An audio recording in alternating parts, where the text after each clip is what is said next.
Thank you, Ethan.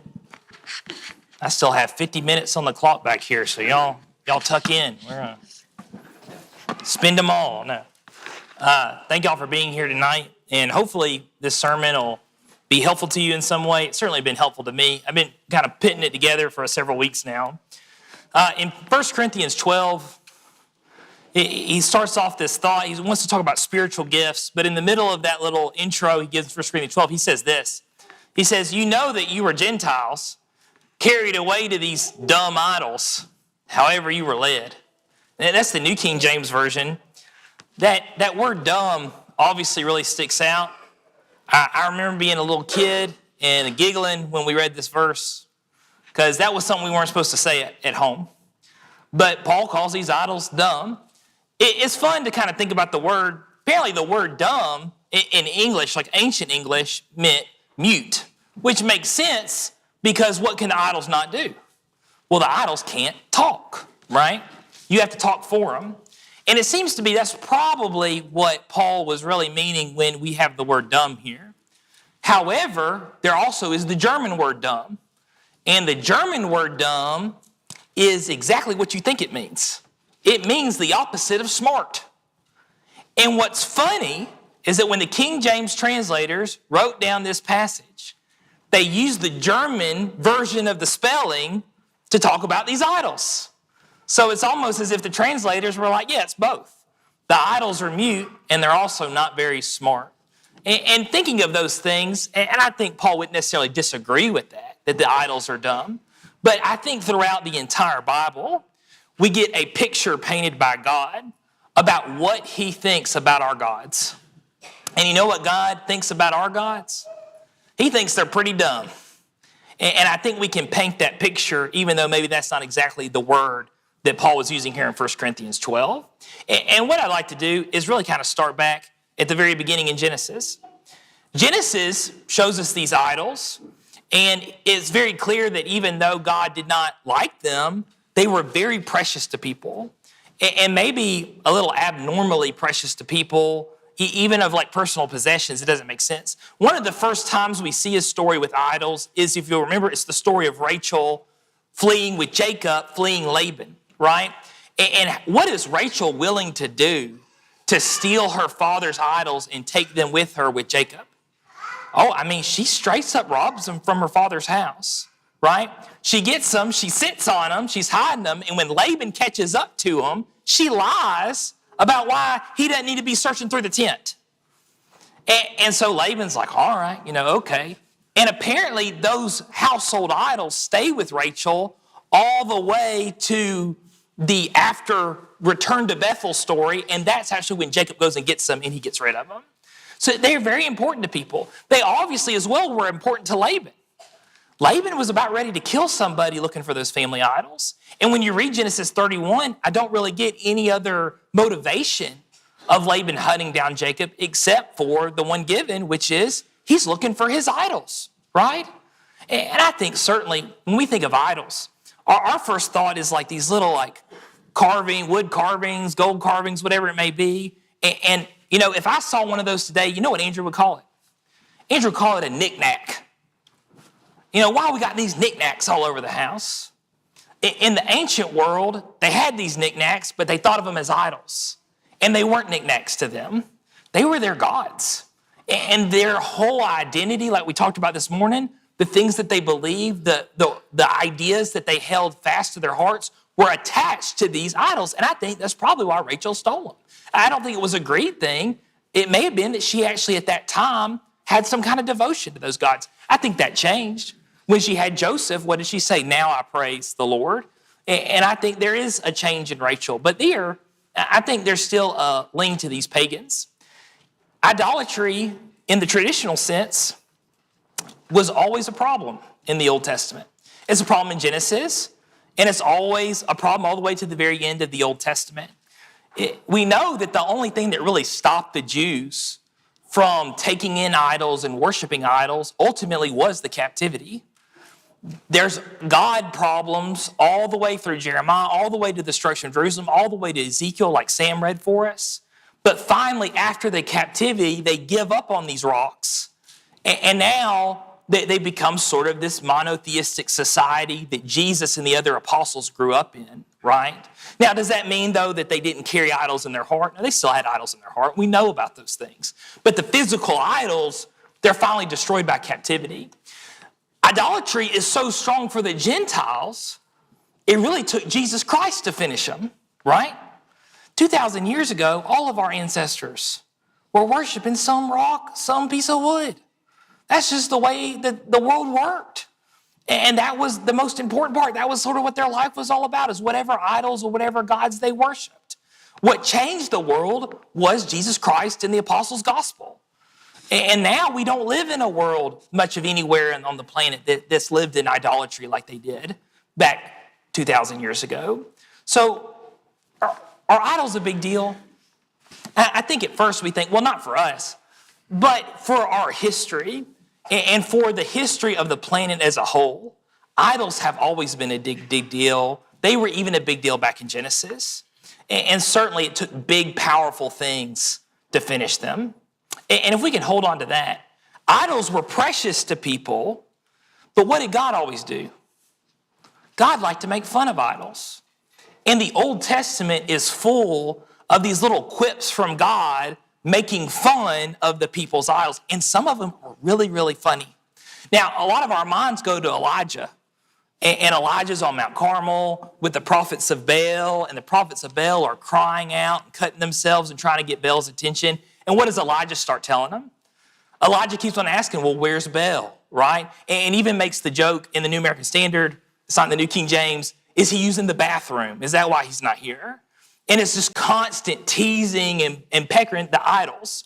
Jeremiah 10 has also a very funny little outlook on idols that the Lord personally says to Jeremiah. And this is in the NET as well. It says, the Lord says, do not start following pagan religious practices. Do not be in awe of the signs that occur in the sky, even though the nations hold them in awe. For the religion of these people is worthless. They cut down a tree in the forest, and a craftsman makes them into an idol with his tools. He decorates it and overlays it of silver and gold. He uses hammer and nails and fastens it together so that it will not fall over. Such idols are like scarecrows in a cucumber field. They cannot talk. They must be carried because they cannot walk. Do not be afraid of them because they cannot hurt you, and they do not have any power to help you. And the New King James says they cannot do good, they cannot do evil, right? Can you see the humor in God's language here? Like a scarecrow in a cucumber field is very funny. Like that's kind of the joke. And if you are fearful of an idol that's really just a scarecrow in a cucumber field, and you really care and you're invested in this idol out there, what does that make you if it's just a scarecrow in a cucumber field? That makes you a bird, right? Because the birds are scared of scarecrows. And we can even be further honest, especially of us that live in the country. Most of the time, the birds aren't afraid of scarecrows. So maybe the birds are smarter than us, right? Like, it's just the real world. And I think God is being very funny when he's comically talking about these ridiculous religious practices. There's two things that I like to pull out of Jeremiah 10 before we leave it. The first one is this idea in verse 2. Do not start following pagan religious practices. Why? Because they awe of the signs in the sky. And they're so impressed with the things that are going around them naturally that they start trying to create their own pantheon of gods to explain those things.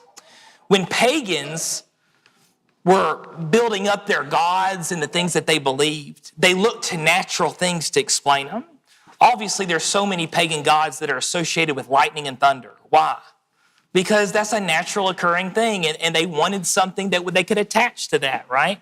There's so many gods that are attached to fertility and life and how gardens work and how we reproduce as humans. Those are some amazing things, but those are all natural things. And they would point to those very natural things and say, there must be some God behind it. Our God, Jehovah, how did he present himself, though? Does he present himself in the Old Testament through natural means? Sort of. And we can point to natural things and say we believe God did that. But really, how did God reveal himself to those in the Bible? Through natural things? or through unnatural things. The way that God reveals himself to the Jews and to the Christians, the first century Christians, was not through natural means, but through supernatural means. Because the thunder and the lightning, big deal. We've all seen it, right? But you stop a sun for way over 12 hours, now that's impressive, right? And of course, that's a big deal. You know, the Gentiles see a solstice, and they realize that the stars all move this way, and then there comes one particular day that the stars start moving back this way, and what do? We build whole religious holidays around them. But what does God do? God turns the whole Nile River into blood. That's an unnatural thing. That's not something that happens every year. And that's how he reveals himself, right? He makes an axe metalhead float. Even that simple thing is unnatural. And that's how he reveals himself. And ultimately, he brings Jesus back from the dead after 3 days. That's supernatural. The Gentiles look to the natural world to understand their gods. But the God of heaven and earth reveals himself in supernatural ways. And that's really what stands apart from the pagan gods. The second thing that I need to bring out of this, when God, he does this very often, he makes fun of their idols. He makes fun of the idea that they would get a log here out of the woods and they would cut it down and bring it inside and decorate it and draw a little smiley face on it. And then they would have to nail it down so it wouldn't topple over, and maybe it starts leaning and then they have to move some things to get it up. He likes to make fun of the idol itself. If we were pagans, though, how would we defend ourselves about this? Well, I think we would defend ourselves by saying, well, Jeremiah, we don't really believe that our God is that piece of wood. This is just a representative of our God. We believe our God is somewhere else, and this is just something that he has to honor him by. And I really think that probably was the pagan argument. We don't know a lot about paganism in the ancient world. We know a little bit about the Greeks. We know that the Greeks believed that the pagan gods came and visited their statues. And it's like they were there for a little bit and they would leave, and the statue was a way for them to visit. But we're not really sure how the Canaanites or anything believed about these idols. But I imagine that they would be upset with this attack, and they would say something like, well, our God really isn't in there, and we don't believe that. And if we can hold on to that argument for just a moment, I think Ezekiel is going to explain that when we get there to him. But that I don't think the Gentiles really believed the rocks and the trees were their gods. I think they believed they were representative of their gods. The reason why God makes fun of them is because what else is he going to make fun of? He doesn't believe they're real. He can't challenge them to a contest. What happened at the Elijah contest on the Baal side? Nothing happened. So what is he going to do? The only thing that exists about that God is the rock or the stone. That's the only thing to make fun of. So that's the thing that he makes fun of, right? It's kind of like, well, what else am I supposed to do? Like the New King James says, they can't do good. They can't even do evil. What else am I supposed to make fun of? So as God makes fun of them, he even goes this far. If you notice through the Old Testament, he rarely, except for I can only think of 2 times, actually calls these idols by their real names. He never does. And I think that's kind of hilarious. Many of y'all know something like this, and I'm sure y'all have been in Bible classes where this has gotten brought up, and it's a great thing to bring up. I'm not trying to shame it. That if you look at the 10 commandments, the 10 plagues, if you look at the 10 plagues, they sort of match several of the pagan gods of Egypt. Now, God never talks about this, but of what we know from Egypt, from a historical perspective, and really since the Western world has kind of always been obsessed about Egypt, it's probably because of those big pyramids out there that we love them so much, but the Western world has really spent a lot of energy trying to learn about the Egyptian pagan gods, right? And they're crazy, they're wild, they all have animal heads, they're all up to all these crazy things. And people really enjoy learning about the Egyptian pagan gods. Well, it seems to be that the plagues were direct attacks on those pagan gods. And maybe it's supposed to be a wake-up call for the people to at least show that God dominates what you believe to be these pagan gods. And maybe none of us can see this. The attack on the Nile first was a big deal. There's several pagan gods that were associated with the Nile. It talks about here that the boils really seems to be attacked on their god Isis because she was a god of health. So what did he do? Well, he attacked all the people in a very public way of being sick, right? You got things like the second plague was the frogs. There's a pagan god of Egypt that has a frog head. And God, it was almost like, oh, you like frogs? Well, here, you're going to have some frogs now, right? And they're begging for the frogs to leave. There was even one god, Geb, who was like the god of the dust of the earth. So what does God do? Well, he takes the dust of the earth and he turns them all into lice. And the people begin to beg for that to be gone, right? There's a cow god. It makes sense that there was a plague that was directly against the cattle. Ultimately, I think this is the easiest one, the darkness plague, plague number 9, was a direct attack on their god Ra, which probably many of us are familiar with because that was their main god, the god of the sun. Well, what does God do? God turns off the sun. Well, where's Ra now? It's a direct attack. Ultimately, the death of the firstborn seems to be an attack on Pharaoh himself, who was proclaimed to be a god himself and supposed to be this life giver. Well, what has happened in Pharaoh's own household? Well, he's lost his firstborn son too. So I think that this actually is a very clever argument. You know, and if anybody brings it up in Bible class, Andrew's not going to turn you down about that.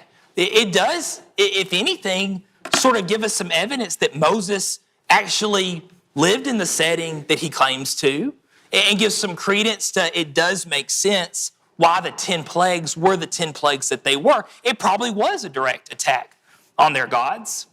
My dad and my brother keep on talking about it. And so anytime we're together, Dad and Adam want to talk to me about this little Egypt plague thing. And I'm about done with it. There's only one time. Now, I'll give Dad credit. He's the one who found it. There's really only one time, as far as I know, God actually mentions what we just discussed. And it's not a lot. Numbers 33:4, sort of a recap. He says, while the Egyptians were bearing all their firstborn, whom the Lord had fatally struck among them, the Lord had also executed judgments against their gods. And that's all that's said about it.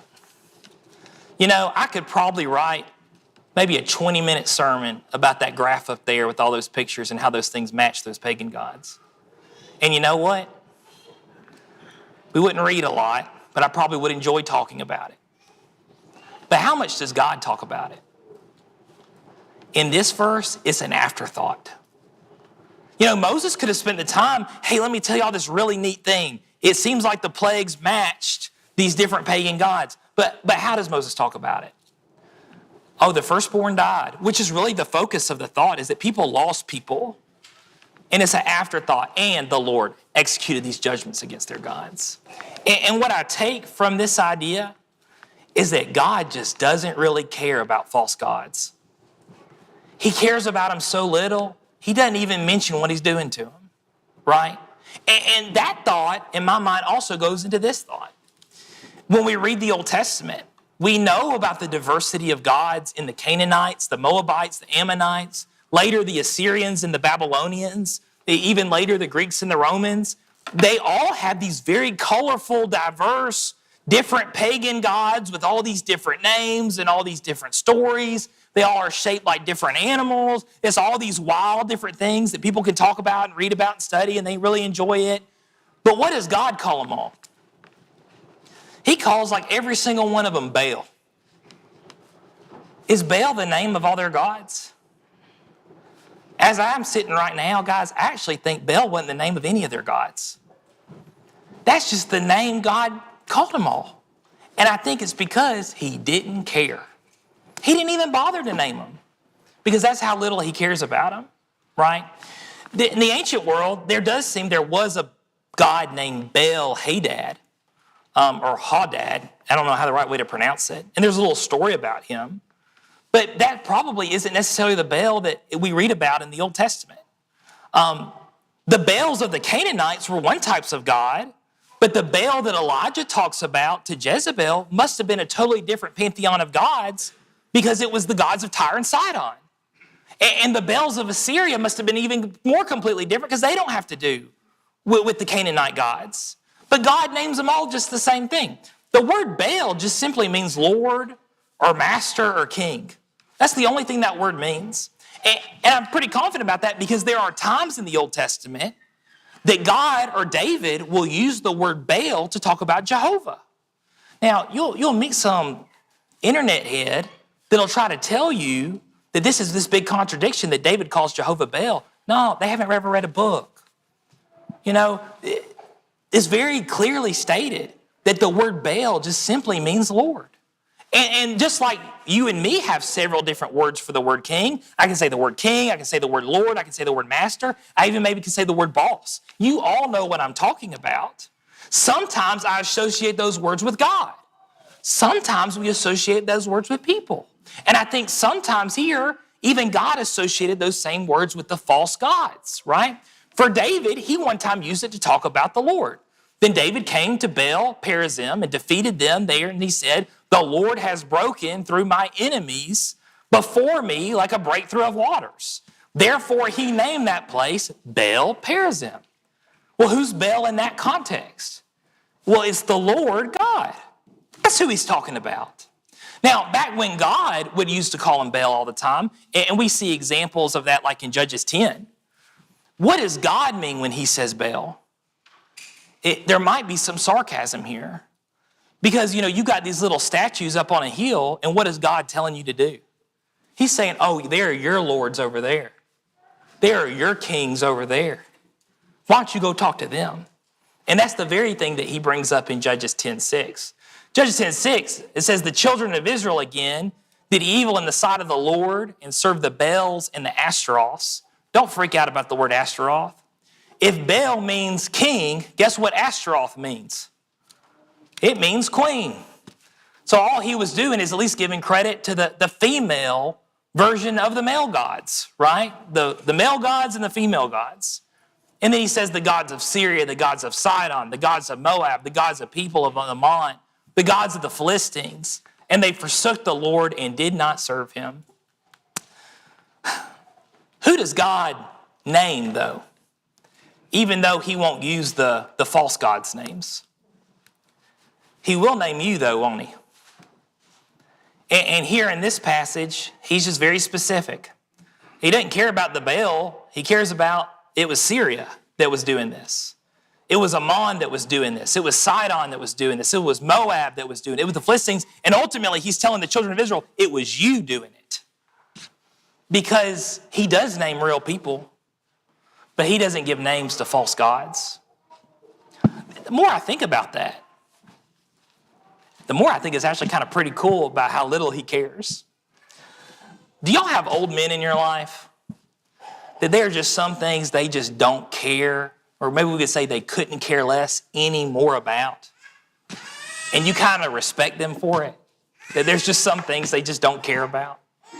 I do, and I have memories of men just not caring, and I cared, but they didn't care, and now kind of looking back, I'm like, it was actually kind of cool that they just didn't interest them, and they didn't even care. What does it say about somebody when they don't even bother to learn the name of the thing that we're talking about? That's a pretty strong message that they couldn't care less, right? In 2011, the movie Thor came out. And it's really happened. I'm not using the Thor because it used to be a false god, and I know the movie really made him an alien.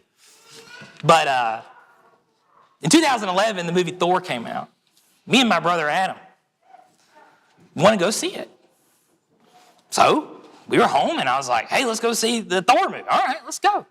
We're with my granddad. And we're like, Granddaddy, do you want to go see Thor with us? He said, you bet I want to go see that movie with you.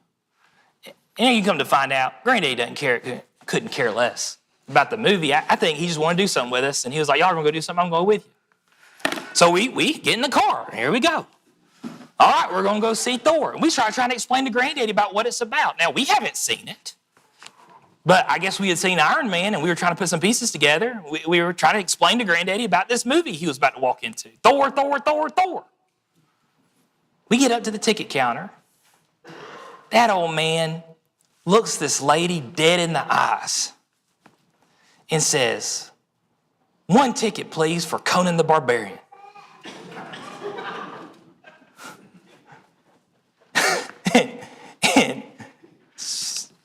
She looks at him, looks at the board, and he's like, yes, 11:30. And finally, my little brother Adam's like, he means Thor. And we move on. You know, that man didn't even bother to read the board. And he ordered a ticket for Conan the Barbarian in 2011. He couldn't care less. We went and saw that whole movie. We left. I think maybe me or Adam said, I thought that was a pretty good movie. And Granddaddy said, it was a movie, all right. And you know, I love that story now. There's just some things Granddaddy just didn't care about. Now, he cared about me and Adam, but he didn't care about that movie. When God is calling these gods Baal, what is he doing? He's saying, I couldn't care less about your false gods. But who does he care about? He does care about the people that are involved in them. And that's why we have passages like Judges 10, right? And that's why he will name them, but he will not name any false gods. There's some exceptions to that. I think the exceptions are Dagon with the Philistine story and the god Molech, which is the heinous specific things he talks about. But those are very specific things that I feel like God's trying to address. And obviously in the minority. The majority, of course, is that word Baal. In Judges 10, he accuses them of worshiping all these false gods. And this is what he says in verse 14 of Judges 10. He says, go and cry out to the gods which you have chosen. Let them deliver you in your time of distress.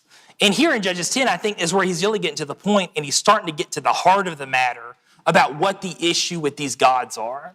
God doesn't believe in them. He doesn't care about them. But what does he care about? He cares about that this is what they have chosen. They have made the choice to serve these false gods over him. And he takes great issue with that. This is in Ezekiel chapter 14. And Ezekiel might be the time where there's a lot of conversation about gods. And I think in Ezekiel, God really starts getting to the heart of the issue about what the problem is with them worshiping these pagan deities. In Ezekiel, starting in verse 1 here, some of the elders of Israel came to me and sat before me. And the word of the Lord came to me, saying, Son of man, these men have set up their idols in their hearts and put before them that which causes them to stumble in iniquity. Should I let myself be inquired at all by them?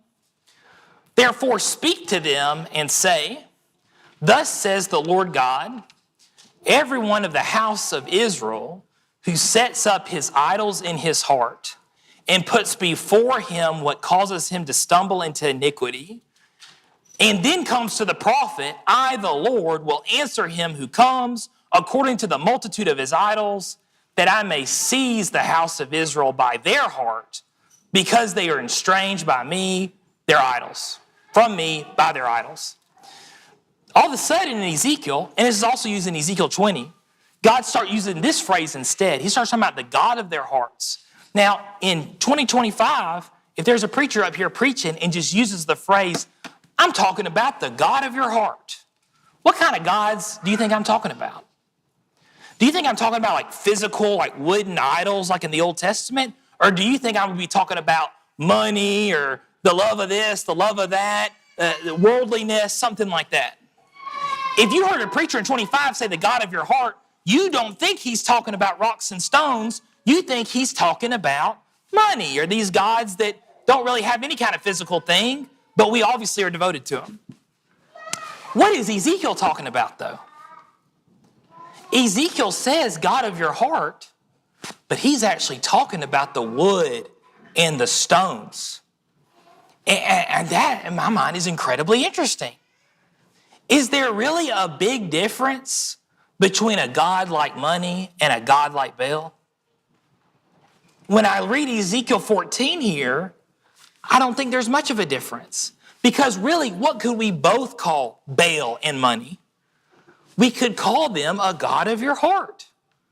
Because Ezekiel calls them a God of their hearts, right? These are like real physical idols they're talking about.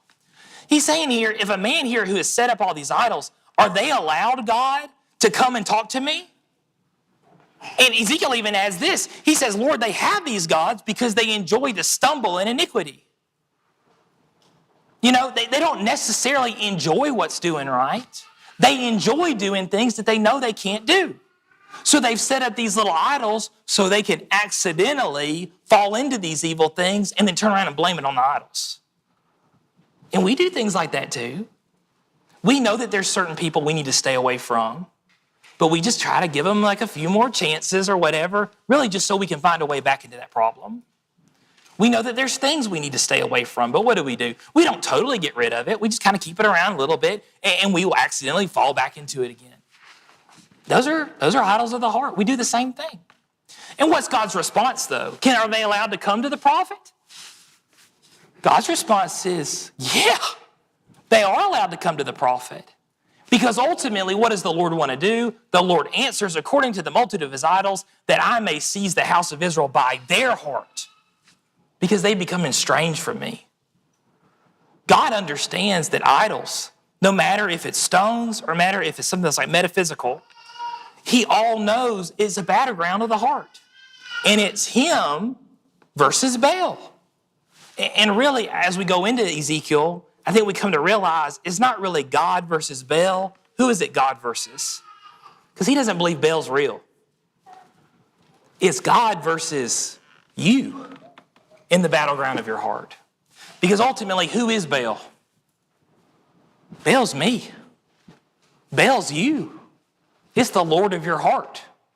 And when God's not the Lord of my heart, who is the Lord of my heart? I am. And I'm Baal. That's the issue, isn't it? Ezekiel 20 even explains this furthermore. As we leave 14, let's remember these two thoughts. Idols are really just the justifications for our evil desires. That's all they really are. And I really doubt that these people believed in idols because they were convicted by stories of the idols, as much as the idols were just convenient for what they wanted to do. And so it's not like they truly were convicted of idolatry as much as they were convenient. They were justification for what they already wanted to do. And what we've already said, and we'll say it one more time, physical idols existed to mask the idols of their heart. There's things they wanted to do. They wanted to go out and commit fornication. Well, it doesn't seem right to just go out and go do that. Oh, but what if we set up a whole like pagan idolatry system about fornication, and then I can say, well, I'm just worshiping this God. Well, it's just a mask to try to cover up the evil stench of your evil desires, right? And you can basically take something evil and try to argue now that it's spiritual. That's the issue. Now let's read chapter 20. Chapter 20, 15, Ezekiel says this. So he says, so I raised up my hand in an oath from them in the wilderness, that I would not bring them into the land which I've given them, flowing with milk and honey, the glory of all lands, because they despised my judgments and did not walk in my statutes, but profaned my Sabbaths, for their heart went after their idols. This is God now talking about not what's going on during the captivity, but what's going all the way on way before Judges chapter 10. This God of their heart argument, is this a new thought? No, God says, no, guys, the gods of your hearts, that was a problem back in the days of the judges. That was a problem back in the days of the wanderings in the wilderness. This isn't some new age. And that's what I've really come to on this. The idols of rocks and stone and sticks and wood or mud or whatever it may be, we want to separate those things hard. And we want to say, well, those things are really gone. Now we've got these new gods. I don't really think really much has changed. If anything, we are still worshiping the Baals. We just don't call them Baal. We call them by their real names. And nothing has changed because the issue still has been a battleground for the heart. And let me try to demonstrate that in two ways. Have we caught ourselves saying to ourselves sometimes, I just do not have time for spiritual things right now? I've caught myself saying those things. And I'm not talking about like, we're having a work day and I really need to go to the work day, but something has come up and there's been an emergency and I have to go. I'm not talking about that kind of stuff. I'm just talking about like, we know there's a lot we don't know and we really have opportunities to learn some things, but we go, you know what, maybe in 2 or 3 years, when I get this out of the way, then I'll be able to really invest in myself spiritually again. We talked about this morning about people going off to college. And I feel like I heard that maybe most of all when I was in college. Like, look, I really got to focus on school right now. But once I get school out of the way, then I'll really start attending services again. I'll start going to these Bible studies. I'll really focus on this again. But right now, I just don't have time for spiritual things. Is that an idol of the heart? I think it is. What about this? This is like obviously supposed to be like something you play, a placeholder here. Here's my clever interpretation to explain that God is not saying what he says. You know, we all read it, it says what it says. But let me explain to you why I don't believe that. And you got this really long, very long, clever explanation as to why we don't have to do what God says. Is that also not a Baal problem? That is a Baal problem. And I think it's because those things we're saying, we're not saying the real names, we're saying the pretend names. The real name of I just don't have time for spiritual things right now is my God is money. Or my God is success. My God is my own material improvement. And I don't have time for your God. Why don't we all just admit it and say it, though, when we're in this boat? Why instead do we have this clever thing like, I just don't have time for spiritual things right now? Why can't we just tell the truth? I think the reason why we can't tell the truth is because our God is dumb. And it's so dumb that we're embarrassed to say it out loud. If we met somebody that straight up was honest with us and they're like, look, I don't care about your God. I'm not interested in talking about these things. I worship the God of money. I worship the God of success. What are we going to do? We're going to be like, that psycho's crazy. That's the dumbest thing I've ever heard. Right? And the people that I have rarely met that have said things like that, they didn't last very long because they were so much crazy in other areas too. That's so dumb, we won't say it. So what have we done? We've put a mask on it. Just like these people added their Baals as a mask to the real idols that were in their heart, which, by the way, are the same idols that we worship. Success and money and fornication. We worship those things. But we've just put masks on them like our little wooden images to try to cover them up.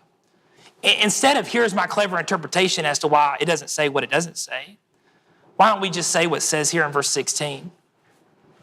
I despise the teachings of God. The issue with the Israelites, the issue with us as well, is that we pretend to be God's people, but we really are worshiping the Baals.